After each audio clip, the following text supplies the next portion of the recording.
ठीक है बच्चों, अब इस क्वेश्चन में आ जाओ। क्वेश्चन नंबर 1 में, क्वेश्चन नंबर 1 में क्या है कि हमारे पास एक फंक्शन है from the set of all real number to the set of all real number given by f x is equal to x square. Then find, हमें क्या फाइंड आउट करना है, f inverse -9, f inverse -5, f inverse 0। ठीक है, तो सबसे पहले इस फंक्शन का इनवर्स एग्जिस्ट करेगा क्या?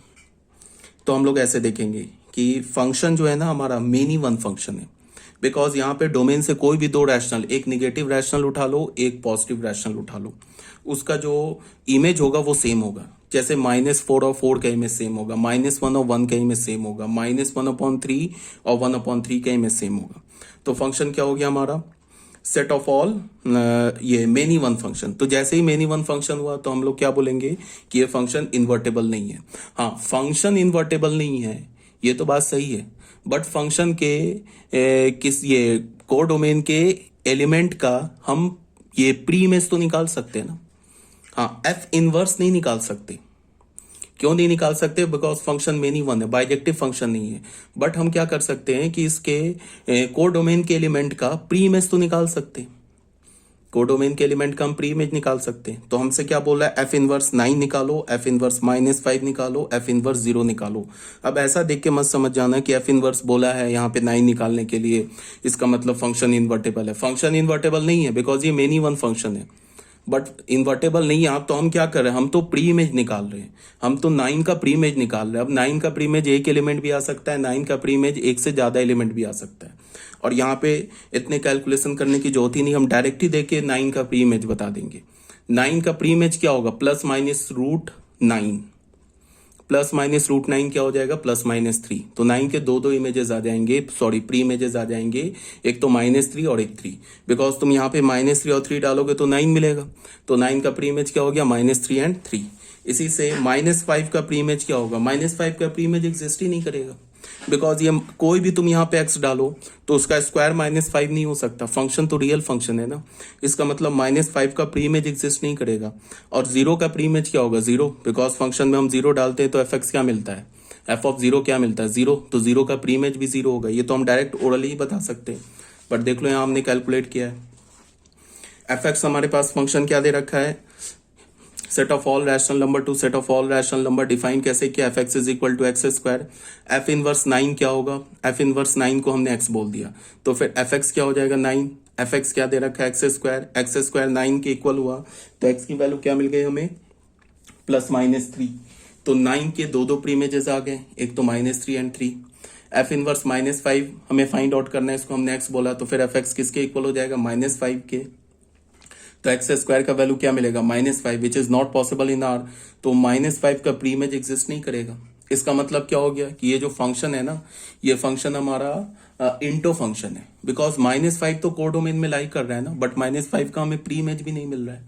इसका मतलब फंक्शन इंटो भी है और साथ में फंक्शन मेनी वन भी है, तो इनवर्स तो एग्जिस्ट ही नहीं करेगा। तो इनवर्स यहाँ पे हम नहीं निकाल रहे हैं, यहाँ तो हम प्री इमेज निकाल रहे हैं। देखो, फंक्शन का इन्वर्स एग्जिस्ट करना और फंक्शन के एलिमेंट का इन्वर्टेबल होना, ये दो डिफरेंट बात है। ठीक है, यहाँ पे -5 जो है ना वो इन्वर्टेबल नहीं है। इन्वर्टेबल नहीं बोलने का मतलब कि -5 का प्री इमेज एग्जिस्ट नहीं कर रहा है, बट 9 इन्वर्टेबल है। 9 क्यों इन्वर्टेबल है, बिकॉज 9 का प्री इमेज एग्जिस्ट कर रहा है, -5 का प्री इमेज एग्जिस्ट नहीं कर रहा है, 0 का प्री इमेज एग्जिस्ट नहीं कर रहा है। ठीक है, ये बात समझ में आ गई होगी। अब क्वेश्चन नंबर 2 में आ जाओ। हमारे पास एक फंक्शन है from the set of all real number to the set of all real number be defined by, हमने एफ एक्स को ऐसे डिफाइन किया है। क्या बोल रहा है, एफ इनवर्स 8 निकालो, एफ इनवर्स 9 निकालो। ठीक है, तो सबसे पहले फंक्शन का इनवर्स निकालने के लिए नहीं बोल रहा है, यहाँ पे ये नहीं बोला है कि find the inverse of the function, ये तो बोल रहा है कि 8 का प्री इमेज निकालो और 9 का प्री इमेज निकालो। ठीक है, अगर इनवर्स निकालने के लिए बोलता तो हम क्या करते, सबसे पहले फंक्शन को मेनी वन ये 1 चेक करते, फिर ऑन्टो चेक करते, अगर बाइजेक्टिव फंक्शन हो जाता तब इनवर्स निकालते। यहाँ तो हमसे सिंपल 8 और 9 का प्री इमेज बोल रहा है, तो हमने एफ इनवर्स 8 को एक्स मान लिया, तो एफ एक्स क्या हो गया, 8 के इक्वल हो गया। एफ एक्स किसके equal, x square plus 5x plus 9, ये 8 के इक्वल हो गया। यहाँ से हमने एक्स की वैल्यू निकाल ली, एक्स के दो वैल्यूज मिल गए, और ये दोनों वैल्यू कहाँ लाई कर रहा है, डोमेन में लाई कर रहा है, बिकॉज फंक्शन का डोमेन क्या, set of all real number. तो एफ इनवर्स 8 के दो प्री इमेजेस आ गए, एक तो -5 -√21/2 और एक तो -5 +√21/2। अब एफ इनवर्स 9 जो है ना, इसको do it your self, same logic पे कर लेना। हो सके कि एफ इनवर्स 9 का प्री इमेज एग्जिस्ट ना करे, हो सके कि दो दो कर जाए, या हो सके एक ही प्री इमेज एग्जिस्ट करे, कुछ भी पॉसिबल है। अब आ जाओ बच्चों क्वेश्चन नंबर 3 में। क्वेश्चन नंबर 3 में क्या है, इफ द फंक्शन एफ, एक फंक्शन हमने डिफाइन किया, set of all complex number to set of all complex number be defined by, F x को हमने बोल दिया x square minus 1, then find f inverse -5 f and f inverse 8 where C is the set of all complex number. ये भी same logic से है, ये खुद ही कर लेना। जैसे बोल रहा है ना एफ इनवर्स -5 निकालो, तो एफ इनवर्स -5 को एक्स मान लो, वहां से एक्स की वैल्यू निकाल लो। अब अगर एक्स हमें क्या करना है, इमेजिनरी नंबर भी लेना है, बिकॉज फंक्शन का जो डोमेन है वो कॉम्प्लेक्स नंबर है। तो अगर मान लो एक्स का वैल्यू आ गया हमें √5, तो वो भी चलेगा। √5 क्या होगा, √5i, तो वो भी चलेगा, बिकॉज फंक्शन का जो डोमेन है वो सेट ऑफ कॉम्प्लेक्स नंबर है। तो आई थिंक ये भी क्लियर होगा, ठीक है। अब आ जाओ inverse of a function. Inverse function का क्या है, अभी तो हमने क्या पढ़ा, इन्वर्टेबल फंक्शन। अब फंक्शन का इनवर्स निकालेंगे। हमारे पास एक फंक्शन दे रखा है A to B is a bijection, एक बाइजेक्टिव फंक्शन दे रखा है। देन ए फंक्शन, एक हमने जी फंक्शन लिया, वो जी फंक्शन का डोमेन क्या हो गया, जो है फंक्शन का को डोमेन है वो बी टू ए हो गया, which associates each Y belongs to B. G function क्या करेगा, सारे y को एसोसिएट करेगा जो f फंक्शन के कोर डोमेन का होगा, to a unique element x belongs to A. किससे एसोसिएट करेगा, x से किस f फंक्शन के डोमेन के एलिमेंट को, such that fx is equal to y। Call the inverse of f, मतलब क्या है कि अगर हमारे पास a टू b एक बाइजेक्टिव फंक्शन है, तो एक फंक्शन एग्जिस्ट करेगा g जो b टू a होगा। अब वो क्या करेगा, b के कोर डोमेन के एलिमेंट को वो f के डोमेन के एलिमेंट से एसोसिएट करेगा। f फंक्शन क्या करता था, वो सेट a के एलिमेंट को सेट b के एलिमेंट से एसोसिएट करता था under the function f। g function क्या करेगा, वो सेट b के एलिमेंट को सेट a के एलिमेंट से एसोसिएट करेगा अंडर द फंक्शन g, ठीक है। तो अगर fx y के इक्वल है, fx y के इक्वल है, तो gy x के इक्वल होगा, ठीक है। और हम लोग g को क्या बोलेंगे, f इनवर्स। तो अगर fx y के इक्वल है, if and only if gy x के इक्वल होगा, it is denoted by f inverse. इसे हम किससे डिनोट करेंगे, f इनवर्स से। तो f इनवर्स क्या हो जाएगा, g। दस इफ f हमारे पास a to b is a bijection, then f inverse ये हमारा क्या होगा, b टू a होगा, is such that fx is equal to y हो जाएगा, if and only if f inverse y is equal to x हो जाएगा। Simple सी बात है। बाइजेक्टिव फंक्शन में क्या करते हैं, अगर हमारे पास बाइजेक्टिव f हमारा बाइजेक्टिव फंक्शन है और उसका हमें इनवर्स निकालना है, तो उसका इनवर्स का डोमेन क्या हो जाएगा, जो f का को डोमेन है। इनवर्स का को डोमेन क्या हो जाएगा, जो f का डोमेन है। अब f फंक्शन में हम क्या करते थे, x को y से एसोसिएट करते थे, सेट a के एलिमेंट को सेट b के एलिमेंट से एसोसिएट करते थे। g फंक्शन में क्या करेंगे, g को हमने f इनवर्स बोला। f इनवर्स फंक्शन में क्या करेंगे, सेट b के एलिमेंट को सेट a के एलिमेंट से एसोसिएट करेंगे। अगर fx y के इक्वल होगा, तो f इनवर्स y x के इक्वल होगा, ठीक है। अब यहाँ पे एल्गोरिदम क्या है, algorithm to find the inverse of a bijective function. हमारे पास एक फंक्शन दे रखा है to be a bijective, to find the inverse we have the following algorithm, ठीक है। सबसे पहला क्या है, put f x is equal to y, where x belongs to a y belongs to b. F x को हमने Y put किया। उसके बाद क्या करेंगे हम, अगर हमारे पास बाइजेक्टिव फंक्शन है तब की बात कर रहे हैं, अगर हमारे पास इनवर्स निकालना है ना, तो इनवर्स तो बाइजेक्टिव का निकालेंगे। तो सबसे पहले इनवर्स निकालने के लिए क्या करेंगे, एफ फंक्शन को चेक करेंगे वेदर इट इज बाइजेक्टिव और नॉट। अगर बाइजेक्टिव हुआ तभी हम आगे बढ़ेंगे, इनवर्स निकालेंगे। बाइजेक्टिव नहीं हुआ तो वहीं पे डिस्कार्डेड कर देंगे, बोलेंगे F is not a bijective function, hence inverse does not exist, question complete, ठीक है। अगर बाइजेक्टिव फंक्शन है तो क्या करेंगे, एफ एक्स को वाई के इक्वल करेंगे, वेयर एक्स क्या होगा, फर्स्ट सेट से आएगा, ए सेट से, वाई क्या है हमारा, सेकंड सेट से है, बी सेट से है। फिर हमने क्या करेंगे, सॉल्व करेंगे एफ एक्स को वाई से के equal to obtain x in terms of y. X को हमें फाइंड आउट करना है किसके टर्म में, वाई के टर्म में। In the relation obtained in step 2, जो हमें एक्स मिलेगा ना वाई के टर्म में, ठीक है, उसमें हम क्या करेंगे, एक्स की जगह एफ इनवर्स रिप्लेस कर देंगे। एक्स हमें एफ एक्स में क्या था, वाई था एक्स के टर्म में, हमने f x is equal to y को सॉल्व किया तो हमें एक्स मिल जाएगा वाई के टर्म में। तो एक्स को वाई के, एक्स को किससे रिप्लेस कर देंगे, एफ इनवर्स वाई से। तो एफ इनवर्स वाई हमारा आ गया, उसका इनवर्स फंक्शन आ गया। अगर तुमको y देखने में पसंद नहीं आ रहा वेरिएबल, तो जहां जहां तुम्हें f इनवर्स y में क्या होगा, f इनवर्स y के लेफ्ट हैंड साइड में आर्गुमेंट में भी y है, और राइट हैंड साइड में जो फॉर्मूला दे रखा है उसमें भी y है। y अगर पसंद नहीं आ रहा है तो y को x से रिप्लेस कर दो, तो f इनवर्स x फंक्शन आ जाएगा। ठीक है। जनरल बुक में क्या होता है कि जो इनवर्स फंक्शन के एलिमेंट को y से लिखते हैं और f फंक्शन के एलिमेंट को x से लिखते हैं, बट ऐसा कुछ भी नहीं है। वेरिएबल तो तुम कुछ भी रख सकते हो, तुम चाहो तो इनवर्स फंक्शन के एलिमेंट को x से भी रिप्रेजेंट कर सकते हो, उससे कोई फर्क नहीं पड़ता है। तो मैंने क्या बोला कि अगर हमारे पास फंक्शन बाइजेक्टिव है तो fx को y के इक्वल करो, वहां से x को y के टर्म में सॉल्व करो और फिर x की जगह f इनवर्स y डाल दो तो हमें सीधे इनवर्स आ जाएगा। और f इनवर्स y में y की जगह x डाल दो, और राइट हैंड साइड में जो फॉर्मूला गिवन है या जो एक्सप्रेशन गिवन है उसमें भी जहां जहां y है x डाल दो, तो भी f इनवर्स x आ जाएगा। f इनवर्स x बोलो या f इनवर्स y बोलो, एक ही बात है। ठीक है। अब इस पे कुछ क्वेश्चंस कर लेते हैं, कुछ बेसिक एलिमेंट्री क्वेश्चन कर लेते हैं। हमारे पास ए फंक्शन ए सेट दे रखा है 1 2 3 4, बी सेट दे रखा है 2 4 6 8, और एक फंक्शन दे रखा है A to B given by F x को हमने क्या बोल दिया 2x। देन राइट एफ निकालना, हमें एफ इनवर्स निकालना है as a set of ordered pair. ठीक है, एफ और एफ इनवर्स निकालना हमें ऑर्डर्ड पेयर में। तो सेट ए क्या दे रखा है हमारे पास, सेट ए है हमारे पास 1 2 3 4, सेट बी क्या हमारे पास 2 4 6 8।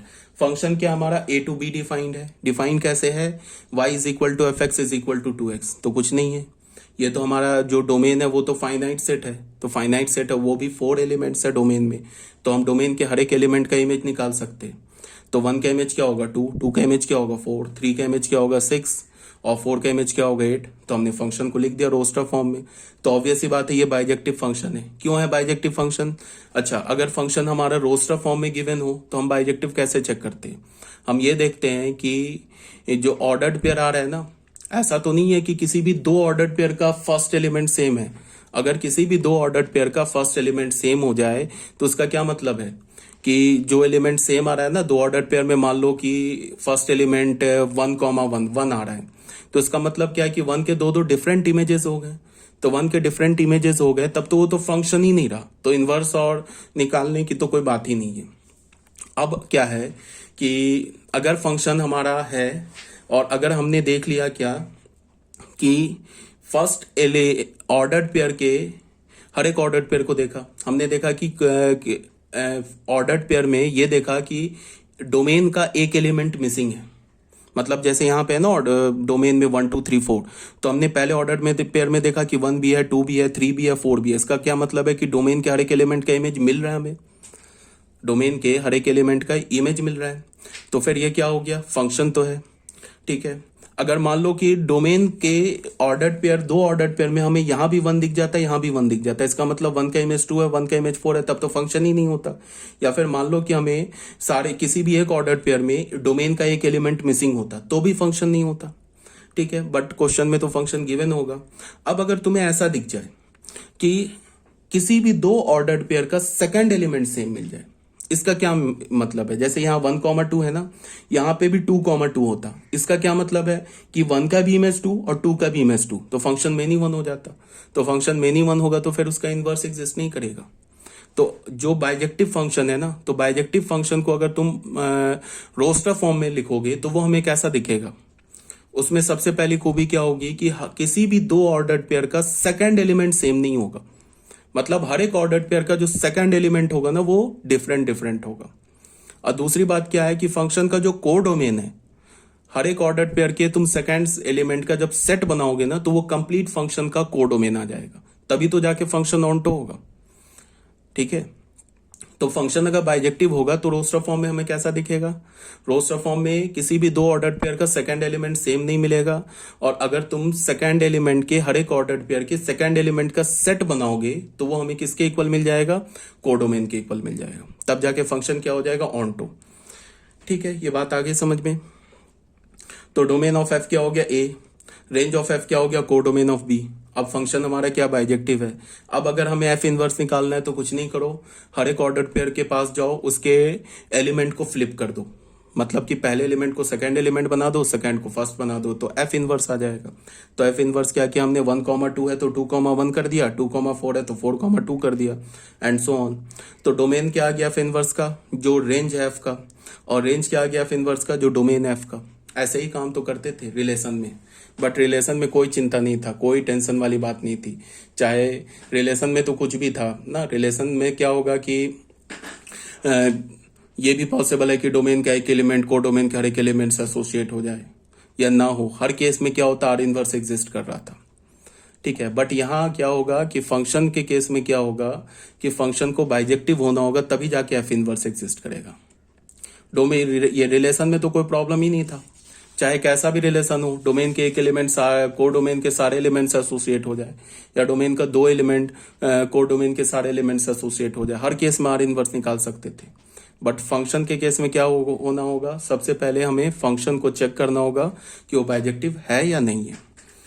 तो ये हो गया हमारा क्वेश्चन नंबर 1। अब आ जाओ क्वेश्चन नंबर 2 में। हमारे पास एक सेट दे रखा है 1 2 1 2 3। Determine whether the function from the set of S to S defined as below have inverse. इसका इनवर्स निकालना हमें, फाइंड एफ इनवर्स निकालो इफ इट एग्जिस्ट। सबसे पहले तो ये चेक करो कि इसका ये जो 3 फंक्शन दे रखे हैं ना ऑर्डर पेयर में, इसका डोमेन क्या दे रखा है 1 2 3। तो सबसे पहले चेक करना है कि कौन से फंक्शन का इनवर्स एग्जिस्ट कर रहा है, और जिस फंक्शन का इनवर्स एग्जिस्ट कर रहा है उसका इनवर्स निकाल लो। तो सबसे पहले हमने फर्स्ट देखा, तो फर्स्ट में हमने देखा कि ऑर्डर पेयर के हर एक एलिमेंट के पास गए, फर्स्ट एलिमेंट देखा तो 1, तो 1 का इमेज मिल रहा है, 2 का भी इमेज मिल रहा है, 3 का भी इमेज मिल रहा है, डिफरेंट मिल रहा है। तो इसका मतलब क्या है, एफ हमारा एक इन्वर्टेबल फंक्शन है। अगर एफ फंक्शन का मैं को डोमेन लिखूं तो हमें वो क्या मिल जाएगा, वो भी 1 2 3 मिल जाएगा, बिकॉज एफ फंक्शन का जो रेंज होगा वो उसको हमने को डोमेन मान लिया। तो हमें क्या मिल गया, हमें मिल गया को डोमेन क्या मिल गया 1 2 3। तो एफ जो फंक्शन है वो इन्वर्टेबल फंक्शन हो गया। तो एफ इनवर्स में कुछ नहीं करना है, बस उसके एलिमेंट को फ्लिप कर देना है। एलिमेंट को फ्लिप करोगे तो सेम आ जाएगा, एफ फंक्शन के इक्वल आ जाएगा। इसका क्या मतलब हुआ कि एफ और एफ इनवर्स इक्वल फंक्शन है। एक्चुअल में ना ये जो एफ गिवन है ना, ये एक आइडेंटिटी फंक्शन है। किस में, सेट एस में। 1 का इमेज भी 1 मिल रहा है, 2 का इमेज भी 2 मिल रहा है, 3 का इमेज भी 3 मिल रहा है।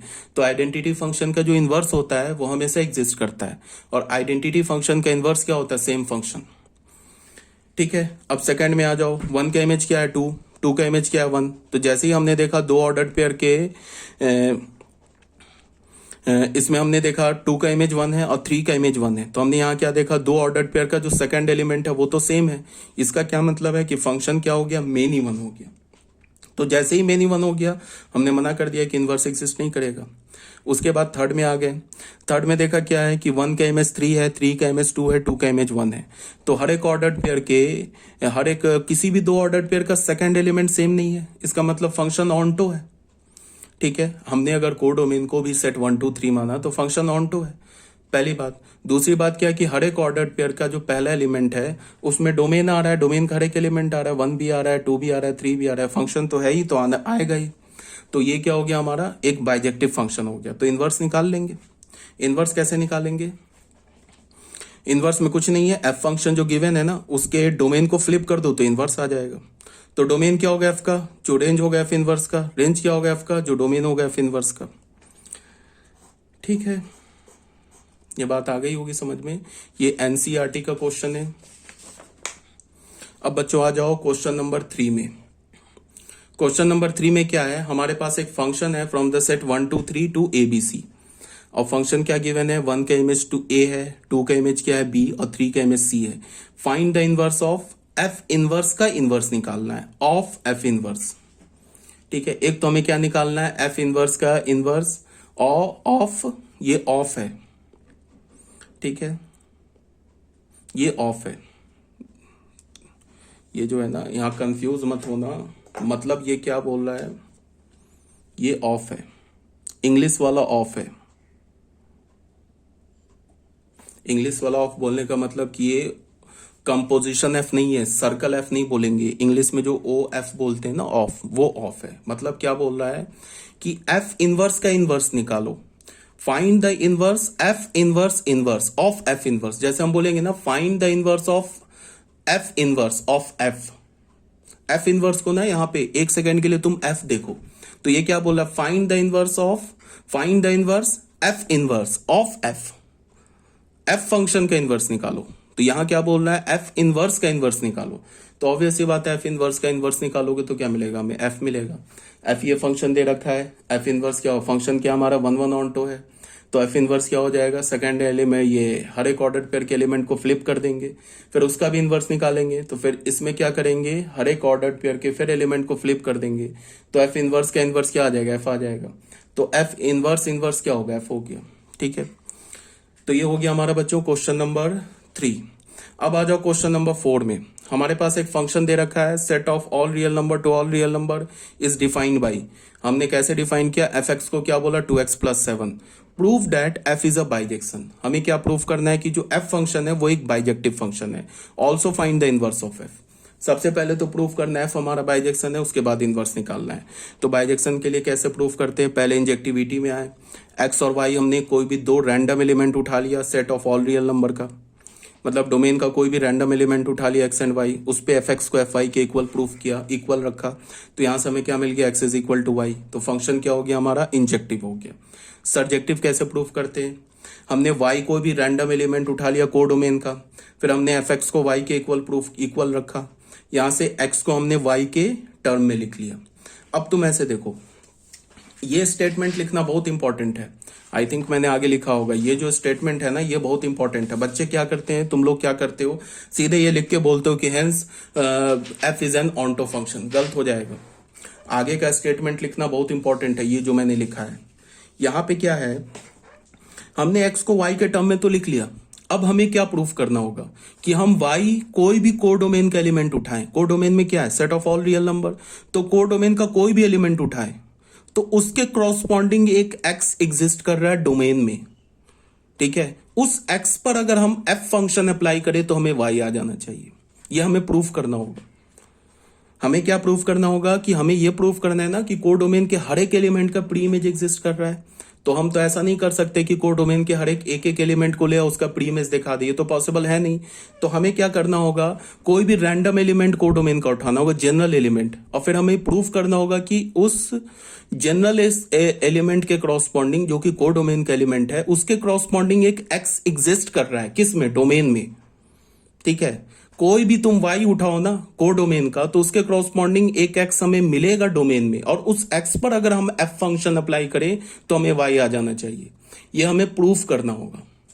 तो एक बात बताओ, सबसे पहली बात कि अगर हम यहां y की जगह कोई भी रियल नंबर डाल दें, एनी रियल नंबर, तो x तो डिफाइंड होगा, बिकॉज डिनोमिनेटर में y नहीं है ना। तो हम y की जगह 1/2 डाले, √2 डाले, √3 डाले, एनी रियल नंबर, उसके क्रॉसपॉन्डिंग x डिफाइंड होगा, और वो जो x होगा वो भी तो रियल नंबर होगा ना। और इस x पर, या हम ऐसे बोले कि y - 7/2 पर अगर f फंक्शन अप्लाई कर दे तो हमें y आ जाएगा। समझ में आ रही होगी बात। हमने y, इसी बात को हमने ये यहां पे लिखा है, clearly for y belongs to r codomain, हम कोई भी कोडोमेन का एलिमेंट उठा लें y, तो एक x एग्जिस्ट कर रहा है डोमेन में, वो x किसके इक्वल है, y - 7/2 के इक्वल है। और इस x पर मींस y - 7/2 पर अगर हम फंक्शन अप्लाई कर देंगे तो y मिल जाएगा। तो हमने क्या इनफैक्ट प्रूफ कर दिया, हमने ये प्रूफ कर दिया कि कोडोमेन के हर एक एलिमेंट का प्री इमेज एग्जिस्ट कर रहा है। अगर नहीं समझ में आई ये बात मेरी, तो तुम ऐसे देखो, एक एग्जांपल लेके समझ लेते हैं। मान लो कि y का वैल्यू हमने क्या उठा लिया, y का वैल्यू हमने, हमारे पास क्या है, x is equal to y - 7/2 and f x क्या है हमारे पास, एफ एक्स हमारे पास 2x + 7 है। हमें क्या प्रूफ करना है कि फंक्शन एफ फंक्शन क्या डिफाइंड है, R2R डिफाइंड है। हमें क्या प्रूफ करना है कि कोडोमेन के हर एक एलिमेंट का प्री इमेज एग्जिस्ट कर रहा है। तो हमने क्या किया कि मान लो एक एग्जांपल लेने के लिए हमने y का वैल्यू डाल लिया 9/5 ले लिया। ठीक है, अब हमें दिखाना है कि 9/5 का प्री इमेज एग्जिस्ट कर रहा है। तो 9/5 का प्री इमेज क्या है, ये x है। x किसके इक्वल है, 9/5 - 7/2 के इक्वल है। तो ये क्या हो जाएगा, 9 - 35/10 हो जाएगा। ये क्या हो जाएगा, -26/10। ठीक है, ये x इक्वल है, इसका मतलब क्या है कि जो डोमेन का -26 अपॉन, इसको क्या लिख सकते हो तुम, -13/5।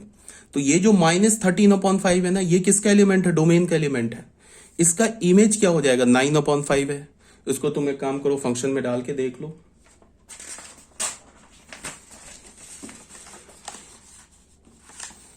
चेक करके देख लो, एफ एक्स क्या है हमारा, एफ एक्स है ना 2x+7 है। तो यहां से तुम डाल के देख लो, एफ ऑफ -13/5, ये क्या हो जाएगा, 2 इंटू -13/5 + 7, क्या हो जाएगा, -26/5 + 7, ये क्या हो जाएगा, 35 -26/5, ये क्या हो गया हमारे पास, 9/5 आ गया ना। तो हमने क्या प्रूव किया, हमने कोई भी रैंडम एलिमेंट उठाया y कोडोमेन का, उसके क्रॉसपॉन्डिंग हमें एक x मिल गया ना, -13/5। अब इस -13/5 पे हमने फंक्शन अप्लाई कर दिया तो हमें 9/5 मिल गया। तो ये तो 9/5, मैंने एक पार्टिकुलर एलिमेंट उठाया ना, यहाँ पे क्या किया है हमने, इसी को क्या कर दिया, जनरलाइज कर दिया। इसी बात को लिखा हमने कि x क्या मिल गया हमें, y -7/2 के इक्वल मिल गया। अब ये लाइन लिखना बहुत इंपॉर्टेंट है, clearly for y belongs to r, अगर हमने कोडोमेन का कोई भी एक एलिमेंट उठाया, उसके क्रॉसपॉन्डिंग एक x एग्जिस्ट करेगा, वो x की वैल्यू क्या होगी, y -7/2, और इस x को अगर हमने फंक्शन में डाल दिया तो y मिल जाएगा। तो हमने इनफैक्ट क्या प्रूव कर दिया कि कोडोमेन के हर एक एलिमेंट का प्री इमेज एग्जिस्ट कर रहा है, तो फंक्शन ऑन्टो हो गया। In another word, every element in are codomain has its pre image in are domain, therefore f is a surjective function. f हमारा क्या हो गया, एक सर्जेक्टिव फंक्शन हो गया, hence f is a bijective function. f हमारा bijective function हो गया, कंसिक्वेंटली f इनवर्स एग्जिस्ट करेगा। ठीक है, अब हम आते हैं, अब ये तो अभी हमने क्या किया, फंक्शन को प्रूफ किया कि फंक्शन जो है वो 1-1 ऑन्टो फंक्शन है, मींस बाइजेक्टिव फंक्शन है। अब उसका हम इनवर्स निकालेंगे, तो उसके लिए हमने क्या किया, हमने x बोल दिया बिलोंग्स टू r, डोमेन का एलिमेंट बोला, एंड y को क्या बोला, कोडोमेन का एलिमेंट बोला। फिर fx को y के इक्वल किया, तो x का वैल्यू क्या मिल गया, y -7/2 मिल गया। ठीक है, फिर मैंने क्या बोला कि x को किससे रिप्लेस कर दो, f इनवर्स y से, तो f इनवर्स y क्या हो गया हमारा, y -7/2। तो ये f फंक्शन का इनवर्स आ गया। अब f फंक्शन के इनवर्स के डोमेन को तुम y से भी रिप्रेजेंट कर सकते हो, चाहो तो x से भी रिप्रेजेंट कर दो, कोई फर्क नहीं पड़ता है। यहाँ पे तुम यहाँ y है, इसकी जगह x डाल दो, यहाँ y है, x की जगह x डाल दो, कोई फर्क नहीं पड़ता है। ठीक है, तो f इनवर्स फंक्शन का डोमेन क्या होगा, जो f फंक्शन का कोडोमेन है, f फंक्शन का कोडोमेन क्या, all real number. f inverse का कोडोमेन क्या होगा, जो f फंक्शन का डोमेन है, f फंक्शन का डोमेन क्या, ऑल रियल नंबर। तो f इनवर्स फंक्शन क्या हो गया, r/r हो गया, डिफाइंड एज क्या हो गया, f इनवर्स y को हम क्या बोलेंगे, y -7/2, और f इनवर्स x क्या हो गया, x -7/2, y की जगह x डाल दिया। For all x belongs to r, domain के हर एक एलिमेंट के लिए f इनवर्स ये जो आ रहा है ये ट्रू है। तो ये हो गया हमारा क्वेश्चन नंबर 4। अब बच्चों आ जाओ क्वेश्चन नंबर 5 में। क्वेश्चन नंबर 5 में क्या बोल रहा है कि हमारे पास एक फंक्शन है, from the set of all real number to all real number is bijection. एक बाइजेक्शन फंक्शन है, given by f(x) is equal to x³ + 3। हमें क्या फाइंड आउट करना है, f inverse x find out करना है। तो ये डू इट योर सेल्फ है, सेम टाइप का क्वेश्चन है, खुद से कर लेना।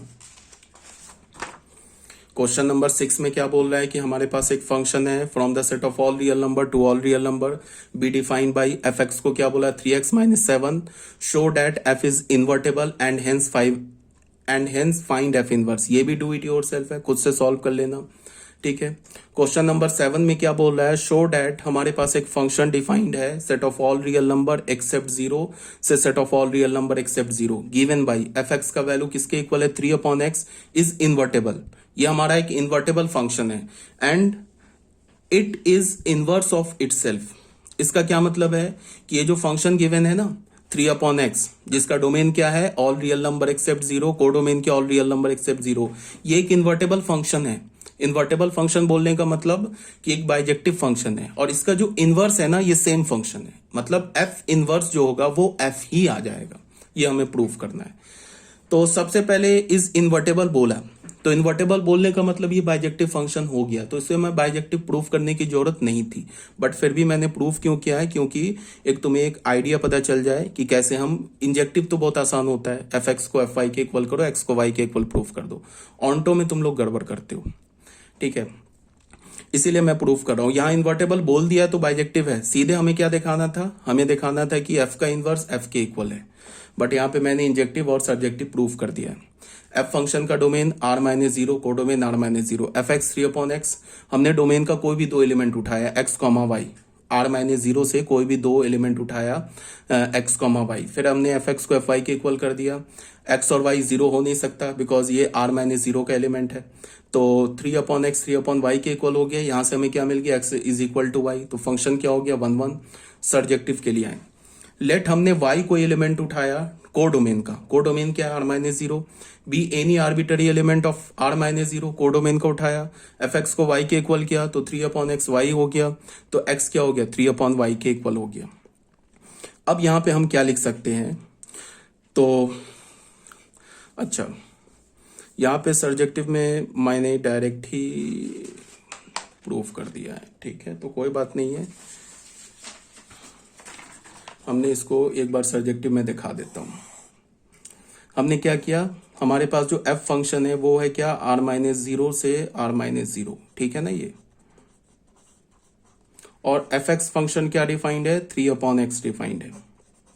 हमने क्या ले लिया, हमने सब्जेक्टिव प्रूफ करने के लिए क्या लेंगे, let y belongs to are minus zero, codomain से एक एलिमेंट उठा लिया, और उसके बाद हमने क्या किया, एफ एक्स को y के इक्वल किया, तो यहां से एफ एक्स क्या हो गया 3/x y के इक्वल हो गया, तो यहां से x क्या हो गया 3/y के इक्वल हो गया, इसमें कोई डाउट नहीं है, x is equal to 3/y। अब यहाँ पे हमें ये स्टेटमेंट लिखना बहुत इंपॉर्टेंट है जो सब्जेक्टिव के लिए लिखेंगे, यहाँ पे हम ऐसे लिखेंगे clearly, for all y belongs to are minus zero, bracket में codomain, there exist x is equal to 3/y such that f of x का मतलब f ऑफ 3/y। अब फंक्शन में जहां x है वहां 3/y डालो, तो 3/3/y ये क्या हो जाएगा y, ठीक है। This implies that f is an onto function, onto हो गया और इंजेक्टिव हो गया, तो फंक्शन क्या हो गया, सर्जेक्टिव इंजेक्टिव बोथ हो गया, तो बाइजेक्टिव हो गया। अब अगर इसका एफ इनवर्स निकालना है तो यहीं पे तुम एफ इनवर्स निकाल सकते हो, ये जो आया ना हमारा, यहाँ पे एक्स की जगह एफ इनवर्स वाई रिप्लेस कर दो, ये आ गया इनवर्स, या तुम इसको ऐसे भी बोल सकते हो f inverse x is equal to 3/x। अब इस एफ इनवर्स का डोमेन क्या होगा, जो एफ का को डोमेन होगा, तो ये भी हो जाएगा आर माइनस जीरो से आर माइनस जीरो। ये स्टेटमेंट लिखोगे ना तो जाके पूरे मार्क्स मिलेंगे। ये स्टेटमेंट प्रूफ कर रहा है कि फंक्शन हमारा क्या है, ऑन्टो है। अगर तुमने फंक्शन मान लो कि फंक्शन हमारा इंटो फंक्शन है और तुमने एफ एक्स को वाई के इक्वल प्रूफ कर दिया, ये एफ एक्स को वाई के इक्वल फाइंड आउट कर लिया, ठीक है, तो फिर क्या होगा कि कुछ ऐसे वाई मिलेंगे को डोमेन में जिसके क्रॉसपॉन्डिंग एक्स नहीं मिलेगा। फंक्शन चाहे ऑन्टो हो चाहे फंक्शन इंटो हो, एफ एक्स को तुम वाई के इक्वल प्रूफ करोगे तो एक्स तो वाई के टर्म में आ जाएगा, बट वहां पे क्या होगा कि कुछ ऐसे वाई मिल जाएंगे जिसके क्रॉसपॉन्डिंग एक्स नहीं मिलेगा। समझ में आ रही है बात। मान लो सपोज दैट इसी क्वेश्चन में अगर मैं क्या करता कि इसके कोडोमेन को मैं आर लिख देता, ये जीरो नहीं लिखता, जीरो हटा देता, सिर्फ कोडोमेन को आर लिख देता, ठीक है। अब मैं बोलता कि क्या फंक्शन ऑन्टो है, तो अब ऑन्टो नहीं है फंक्शन। यहां भी हमने एफ एक्स को, ये सब तो सेम काम चलता, जब हमने एक्स को वाई के इक्वल लिखा तो यहां पे क्या हो जाएगा कि वाई तो जीरो भी हो सकता, अगर हमने कोडोमेन को set of all real number बोल देते तो वाई तो जीरो भी हो सकता था ना, ठीक है, बिकॉज कोडोमेन में तो जीरो भी आ जाता। तो वाई ये जीरो तो कोडोमेन में है बट उसके क्रॉसपॉन्डिंग एक्स नहीं मिल रहा था हमें, तो फिर हम फंक्शन को क्या बोलते कि zero belongs to codomain but there does not exist any x such that f x is equal to y, hence f is an into function. तब वहां पे हम क्या बोलते, इंटो फंक्शन। बट इस केस में क्या है कि चाहे तुम कोई भी वाई उठा लो आर माइनस जीरो का, उसके क्रॉसपॉन्डिंग एक्स मिल रहा है हमें, तो फंक्शन ऑन्टो हो गया। ये मैं क्यों बोल रहा हूं क्योंकि बच्चे क्या करते हैं कि फंक्शन एफ एक्स को वाई के इक्वल किया, एक्स को वाई के टर्म में लिख दिया और हमेशा नीचे लिख दिया hence f is an into function. गलत हो जाएगा। अगर हमारे पास फंक्शन इंटो है तब भी तो तुम एफ एक्स को वाई के टर्म में लिख के एफ एक्स को वाई के इक्वल करके एक्स को वाई के टर्म में निकाल सकते हो, तो भी ऐसा हो सकता है। बट उस केस में अगर फंक्शन इंटो है ना, तो वाई के कुछ वैल्यूज के क्रॉसपॉन्डिंग हमें एक्स नहीं मिलेगा, तो फिर फंक्शन ऑन्टो हो जाएगा, इंटो हो जाएगा। इंटो हो जाएगा तो बाइजेक्टिव नहीं होगा, इनवर्स एग्जिस्ट नहीं करेगा। इस केस में क्या है कि कोडोमेन का कोई भी एलिमेंट उठाओ उसके क्रॉसपॉन्डिंग हमें एक्स मिल रहा है। ठीक है, तो ये करके हमने इसका इनवर्स निकाल दिया।